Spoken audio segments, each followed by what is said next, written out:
Bueno, hola, buenas tardes compañeros. Hoy vamos a hablar sobre la segunda consolidación, como el aula global derrota el método de enseñanza mutuo, la evolución de la escuela puriciana y de la pedagogía,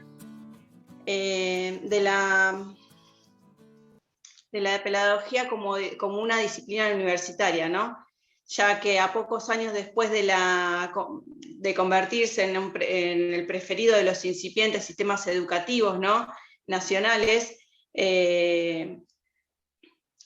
ahí vamos a ver el desarrollo, entre ellas el desarrollo del método monitorial mutuo, ¿no? ¿Cómo comenzó a utilizarse?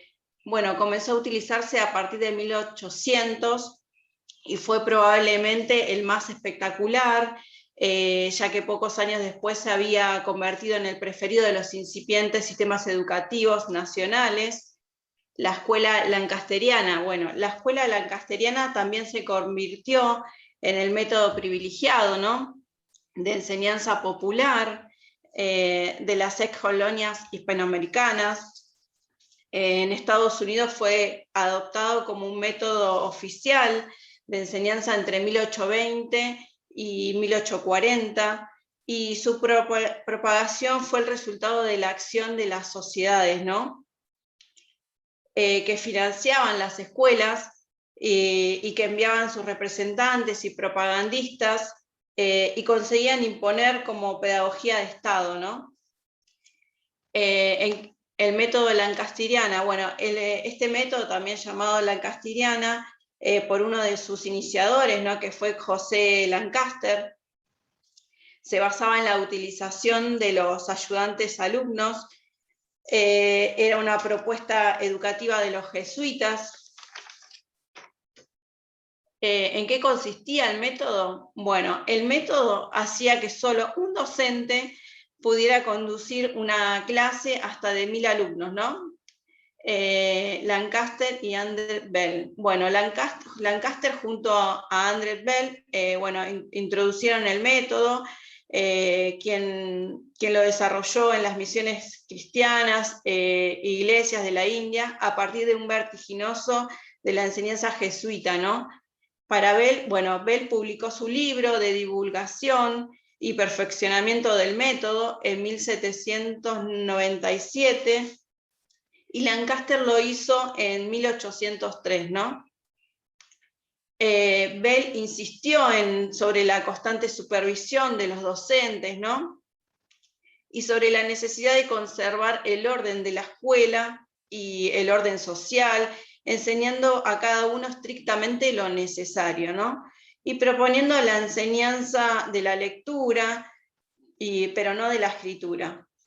En cambio, Lancaster, bueno, que pertenecía a la iglesia y descendientes británicos, hizo hincapié sobre lo individual, ¿no?, y el diseño del sistema castigo y recompensa, que estimulaba la autosuperación individual, ¿no? Pero ambos, Lancaster y Bell, coincidían en la estructura básica de la enseñanza, ¿no?, mutua, organizada a partir de un docente y su ayudante alumno, ¿no?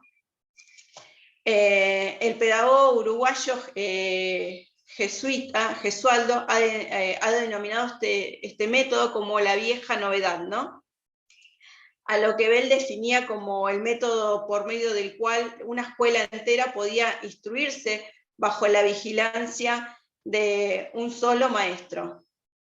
Este método parecía como una ventaja con respecto al global, ¿no?, porque hacía posible alfabetizar muchos niños, alumnos, con poco tiempo, ¿no?, y con un costo menor, ¿no?, o sea, más económico.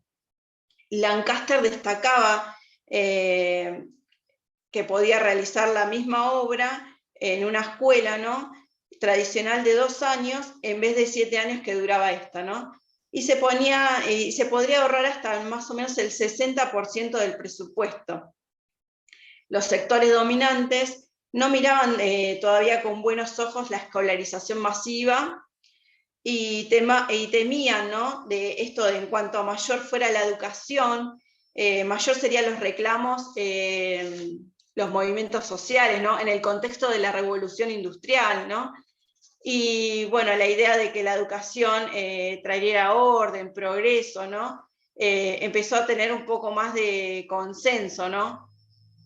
Y el apoyo al método mutuo creció en forma exponencial, ¿no? Bueno, acá podemos ver en la gráfica el método lancasteriana, que son aulas grandes y con muchos alumnos, con 1000 alumnos, y bueno, y cómo era la enseñanza. Y acá tenemos la escuela lancasteriana con la idea clave del sistema lancasteriano, que fue en que el niño debía ser constantemente activo, y terminaban las clases y los niños rezaban de rodilla y luego se levantaban al compás del sonido de la campanilla que tenían, ¿no?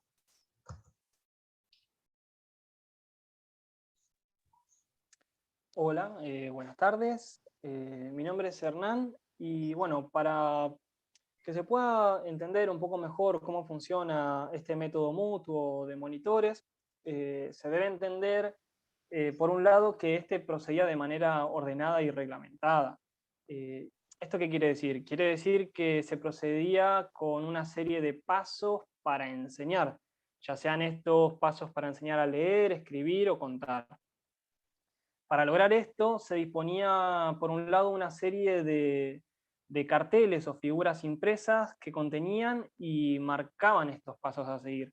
Estos eran de manera progresiva, lo que significaba que se podían aprender o sea, se debían aprender en realidad y memorizar de manera ordenada y secuencial. Lo que básicamente es lo mismo que decir que primero se memorizaba uno y luego el otro.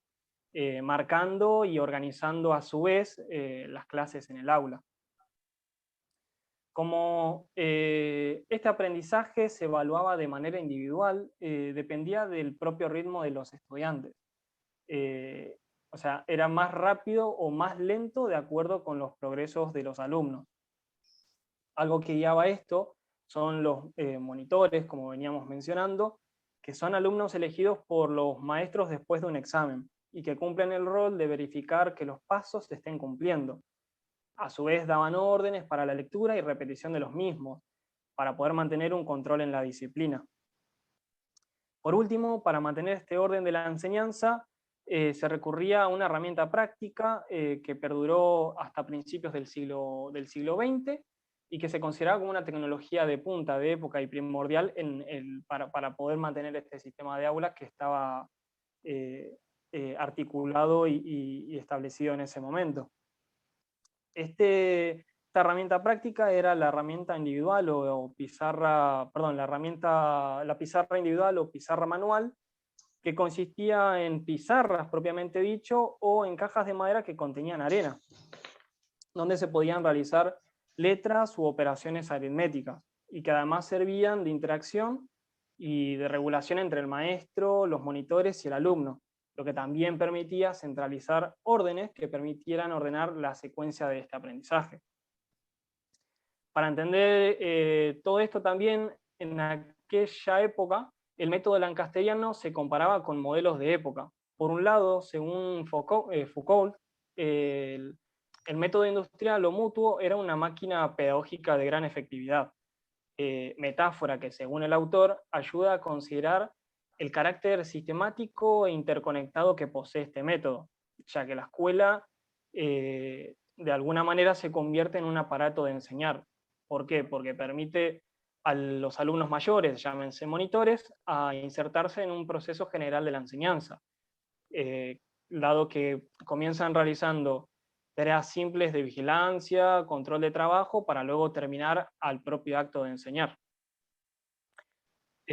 Por otro lado, Lancaster propiamente comparaba su diseño de escuela con la estructura militar, ya que según él había que lograr que la autoridad sea independiente del carácter del docente, lo que como,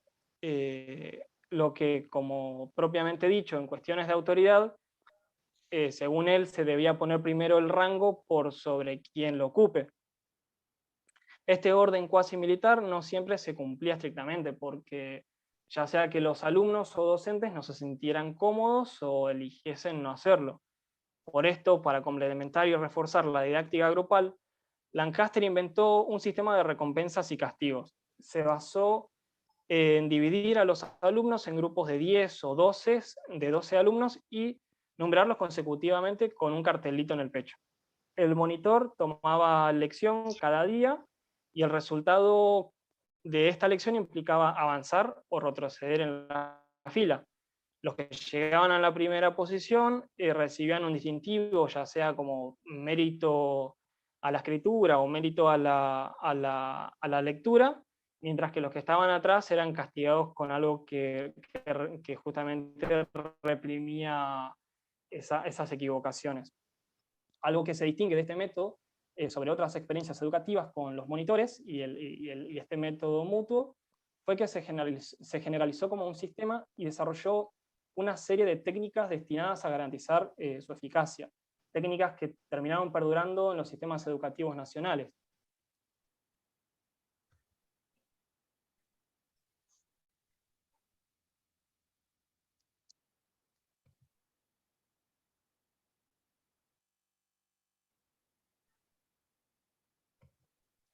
La compañera. Sí, yo, perdón. Bueno, yo voy a hablar un poco de esto que dicen los niños, son un poco las críticas, ¿no?, que se le hacen a este modelo, que por un lado tenemos que, si bien lo que en teoría no, realmente en la práctica como que no coincidía mucho, primero por un lado por el tema esto de la infraestructura, de que si lo miramos más para el lado de Estados Unidos, ellos tenían dinero como para invertir en todo lo que es el mobiliario escolar, entonces esto de que todos los alumnos tengan la mesa y la distribución del aula se dé, era como algo real, ¿no? Pero si lo miramos de acá de las ex colonias, el mobiliario es distinto, ¿no? Tenían una sola mesa para varios chicos, entonces la distribución del espacio no era tan real como en la teoría se creía. Por otro lado, otra crítica que se le hace es que se comienza a dudar un poco de esta capacidad y esta habilidad que tienen los alumnos, porque ya que, o sea, muchas veces los monitores apenas sabían leer y tenían a cargo otros niños, otras personas a quienes evaluar. Otra de las críticas que se le hace a este modelo es la distancia que mantiene el docente con sus alumnos. Siempre hay un intermediario, entonces como que esa autoridad todo el tiempo estaba mediada, ¿no? Otra de las críticas que se le hace es que, en cuanto a los contenidos, que solamente los contenidos que se enseñan con este método son la escritura, la lectoescritura y cálculos, y la enseñanza religiosa queda como relegada, como desplazada más para el hogar, ¿no? Si que se pretendía que los niños sepan religión, era una tarea de la casa y no desde la escuela. Y otra crítica que se le hace, que tiene efectos no deseados en cuanto a los alumnos, ¿no? Estos como que al saber leer los monitores, se los empiezan a incursionar en lo sindical. Entonces como que empieza a tener otro tipo de ruido diferente a los alumnos que venían del método global, que eran como alumnos más controlados, el docente tenía esa cercanía, entonces los chicos como que pensaban más, por decirlo de otra manera. Y bueno, si la comparación con el método global, bueno, si bien los alumnos eran, al tener menos cantidad de alumnos, cada docente era un poco más caro, pero era un método más seguro, por esto justamente que decía de la cercanía del docente. Una sola persona era quien organizaba, una sola persona era quien sancionaba, una sola persona era quien evaluaba, y no generaba esta desconfianza del Estado, que, o sea, es como más centralizado. En los estados capitalistas no les interesaba tanto esto de no generar gasto, sino que lo que les interesaba más era que sea constante, y esto de descentralizar, ¿no?, la educación. Y como consecuencia de todas estas críticas que se le hace al método lacanceriano, podemos decir que fue perdiendo terreno a mediados del siglo XIX, y que fue desplazado primero en Inglaterra y en Francia, y en el último tercio del siglo XIX, acá en todo lo que es América, el continente americano, cuando empieza a surgir, me perdí.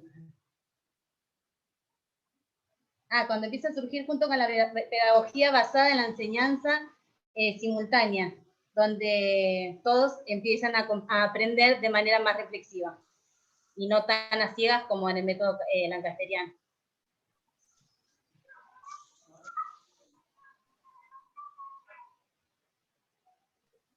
Bueno, la mirada cercana, tenía una afectividad disciplinaria, en especial, por ejemplo, cuando tomaban prueba, ¿no? Que estaban muy pendientes si el profesor los miraba o no, ¿no? El método global parecía ofrecer una situación donde posibilitaba el pasaje del control externo y el autocontrol, ¿no? La sociedad industrial y la economía prefirieron más el viejo sistema, ¿no?